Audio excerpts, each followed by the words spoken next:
Welcome to the fourth week's lecture, Introduction to Cultural Heritage Management.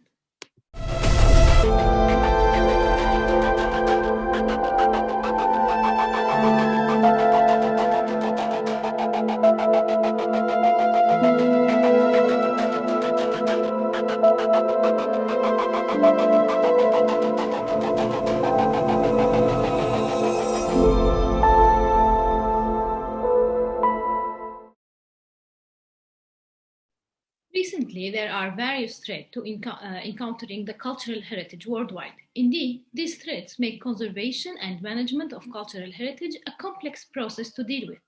Since the 1970s, the UNESCO started to issue many guidelines and charts related to the management and conservation of cultural heritage. Meanwhile, the cultural heritage management, including sustainability, has become a significant concept, especially in the development countries. And due to the diversified cultural and natural heritage attractions that give these countries opportunity to be appealing tourist destinations. Nevertheless, cultural heritage suffers from several major problems at present, require definitive policy, conservation, protecting, and monitoring. This week's lecture, we will highlight some bases in the process of managing cultural heritage. What is cultural heritage management and why it is needed? The time frame and the motives behind the emerging of this concept, policies, approaches, and methodologies, as usual, local community role, especially in the cultural tourism sector, highlighting a study case from Jordan.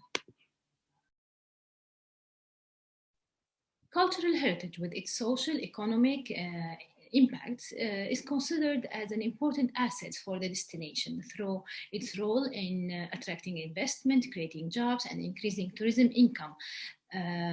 Scholars like Bostash and Scheffler emphasized on the idea of preserving the cultural heritage can protect the national and cultural identity, strengthen economic and political aspects, and enrich the urban context. And unfortunately, in the last decades, the cultural heritage has suffered the consequences of urbanization, industrialization, climate change, pollution, and other crises.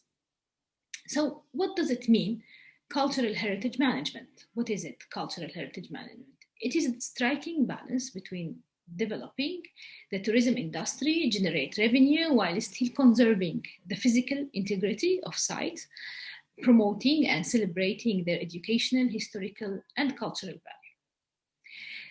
The management process could be divided into some general aspects: sustainable tourism and environmental protection, managed tourism and tourism growth in the responsible way without causing environmental damage, climate change, pollution, or loss of the ecosystems.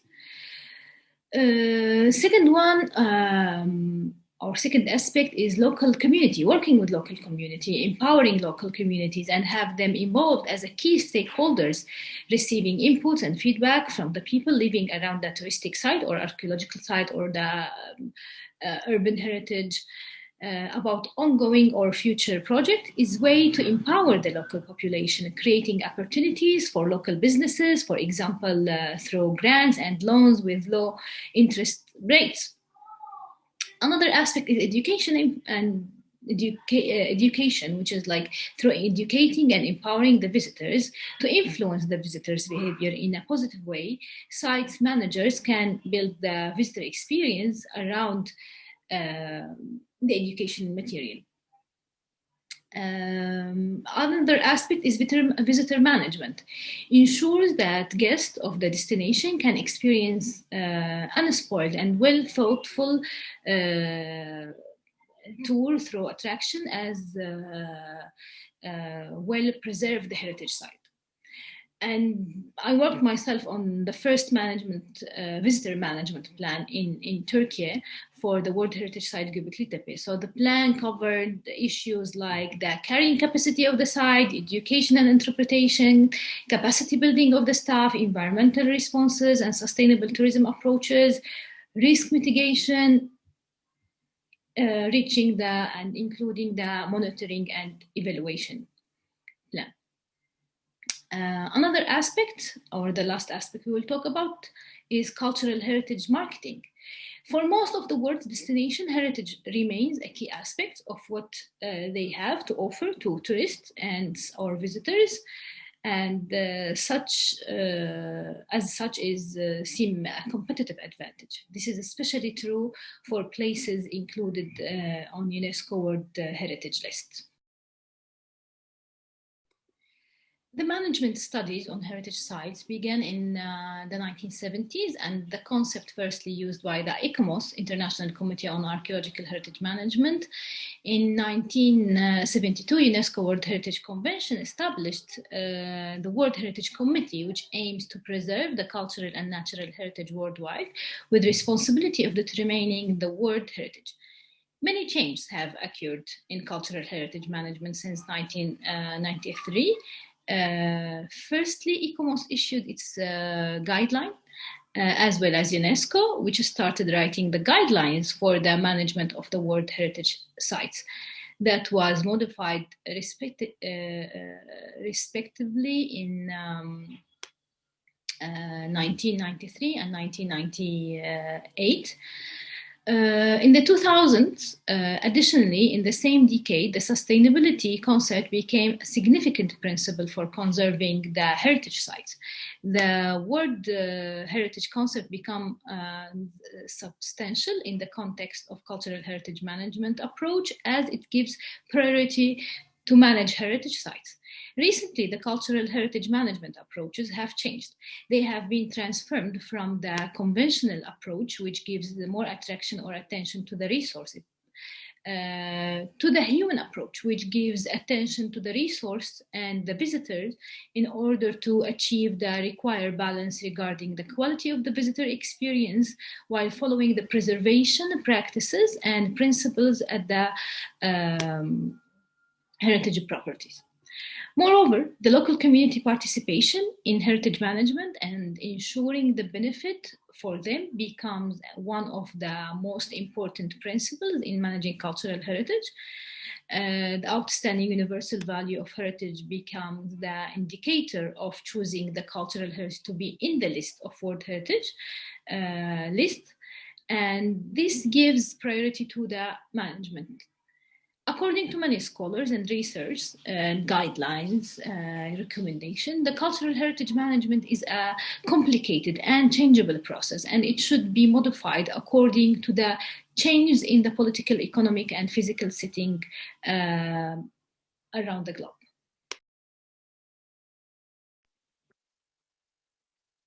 The UNESCO Operational Guide of 2008 management was anticipated to be active, and the site's management stage have been designated as planning, implementation, supervision, evaluation, feedback. The management process has been stated as the cycle plan of plans, including the long-term and day-to-day activities and implementation, control and assessment of these plans in the protection of World Heritage sites for the future generations. In cultural heritage management, the stages of identifying and defining the characteristics of the site, determining the factors affecting the management, and forming the management are the basic elements of the planning, programming, and financing this plan. On the other hand, usually there are three stages of planning. The national stage consists definition, documentation, classification, research, preparation of short and long-term reports of the annual plans, and providing development. Then the regional stage includes informing the public by means of the annual reports, and the local stage is that at the lower level, which constitutes of the basic of management, which is including management team, controlling the budget, preparing and applying management plan, and providing public awareness. So what are the different steps of cultural heritage management? We can divide them into different steps: inventory and documentation. It provides the data for the selection of the heritage to be conserved. Moreover, recording and documentation is an ongoing activity. Visitor management, it has an importance mostly in the prehistoric and historic site. It includes the orientation, information, and interpretation, planning and managing the urban use, traffic management and activities, special groups, etc. And we have one of the steps is interpretation, which is including the educational and how the reach out for the visitors or for the local community and how. Another step is the administrative or the organizational structure, the responsibilities of all this, which talks about or deal with the responsibilities of all the stakeholders should be determined and systematically. Responsibilities should be also decentralized, and each state party consolidate their management by having educate number of properly trained personnel at all levels. The manager, cultural heritage managers. Managers are very important for effectiveness and achievement of the process. They should be a multidisciplinary team for this process.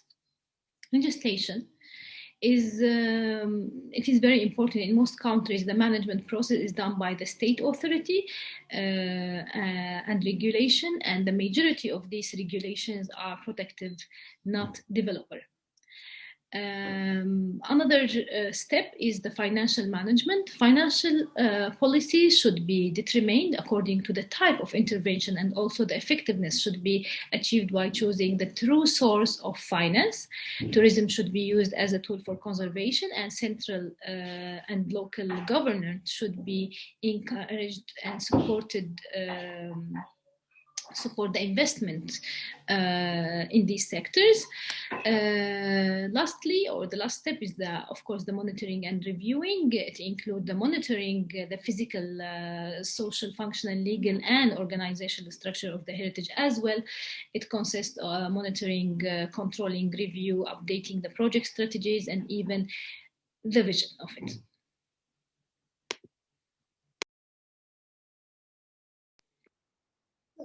According to the aforementioned slides or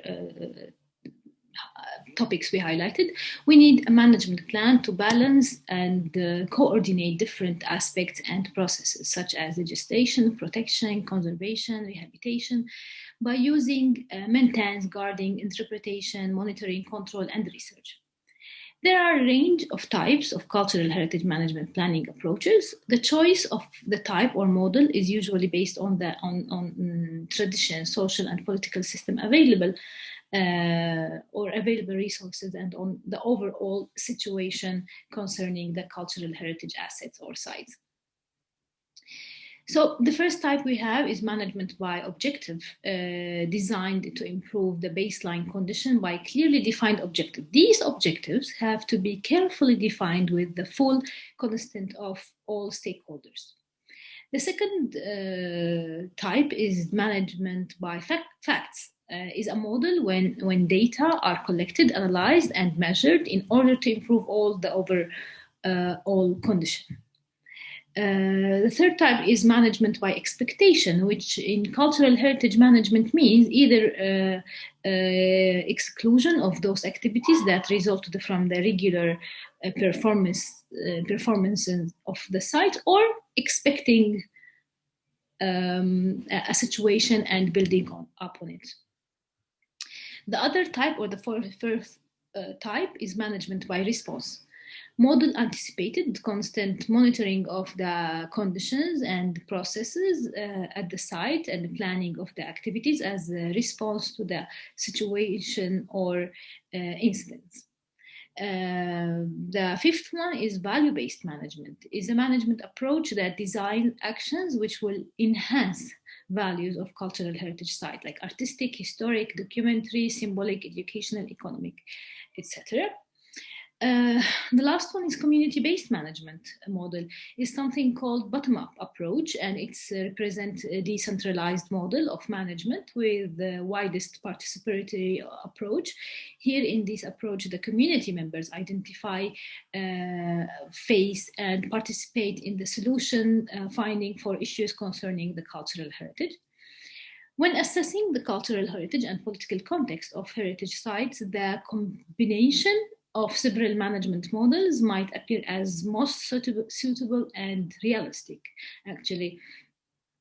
Like combination between the most three dominant models, for example, managing by objective, value-based management, and the community-based management approaches. The role of local community is especially important in the development of sustainable tourism that is deliberately planned from the beginning to benefit local residents, respect local culture, conserve natural resources, and educate both tourists and local residents. Now I will be presenting a very interesting example of local community involvement in cultural heritage tourism. This study case comes from Jordan. The project implemented by the American Center of Oriental Research, ACOR, aims to achieve effective and sustainable preservation, management, and development of cultural heritage resources in Jordan. The project has conducted many site development projects and capacity building programs throughout Jordan, and develop policies, strategies, and procedures to create venues and opportunities for learning, networking, and knowledge sharing. Some of these projects' impact are, for example, and the project supported 9 cultural heritage sites, including some sites from Wadi Araba, Petra, Irbid, Wadi Rum, Aqaba, and the Archaeological Park Museum in Madaba. Increased visits by 57% and decreased threats by 70% through target intervention to improve education, community involvement, and site facilities. Engaged host community members in cultural heritage promotion and management. Nearly 136 individuals, including local youth, have received hands-on training on cultural heritage best practices. Created jobs and improved the type and the quality of implemented for cultural heritage host communities. Thus far, the project have generated 300 employment opportunities in rural areas with focus on youth, 75%, and female, 20% employment. An intensive vocational training program that clustered capacity for 11 staff members of the Department of Antiquities in Jordan and Petra Archaeological Park. Also supported the establishment of 4 cultural heritage-related small enterprises, raised awareness for over 6,000 Jordanian youth through a cultural heritage education and engagement program, developed professional skills and opportunities for 78 students and young professionals through the entrepreneurship and fellowship program. Also implemented 5 separated training courses in cultural heritage related fields that trained 300 individuals in relevant skills, including GIS, site management, cultural heritage documentation, and other topics. As we see, it's not only important to involve the community in the development process in order to gain the support for tourism industry, but it is sustainability also remains a goal. If this goal is to be achieved, some measures must be carefully introduced to the local population, making it possible to explore opportunities within the tourism development. So if we want to conclude or ask how to structure a management plan, there are 5 required essential models of management plan or essential aspect or essential division. We need to take them in consideration. Is the structure or regulation and contractual measures for the protection, boundaries for effective protection, buffer zones, management systems, sustainable use. We need to take in consideration also 2 main issues. The first one is The management plan should depend on the context and the nature of the site. The second one is achieving broad participation. The ownership of a heritage property may be widely diverse, particularly in urban areas or cultural landscapes. Furthermore, a participatory approach that fails to engage all interest groups, particularly those who are often marginalized, like women, youth, and indigenous people, can actually do more damage or harm than good. It can lead to the fragile projects because heritage specialists may have failed to be properly informed about important aspects, or because of misunderstanding that then delay or block these projects. Now, please try to find out more about this topic through reading in the provided references and other supported material. They will be uploaded on the classroom. As we are wrapping up, we can conclude, as mentioned in the guidebook on standards for drafting cultural heritage management plans. Management plan is an integrated planning and action concept which lays down goals and measures for the protecting, conserving, use, and development of cultural or natural heritage site, and it's provide vision, aims, and actions that are designed to address the needs of the inhabitant and users of the cultural or natural heritage site, and that are supported by them. A management plan has to be drafted and implemented through a coordinated and balanced approach, which is sustainable over time and which reinforces local identity. It also has to provide the system of delivering tangible benefits to the local community. Thank you so much, and see you next week, where we will be talking about cultural heritage and cultural industries or creative industries. Have a nice week.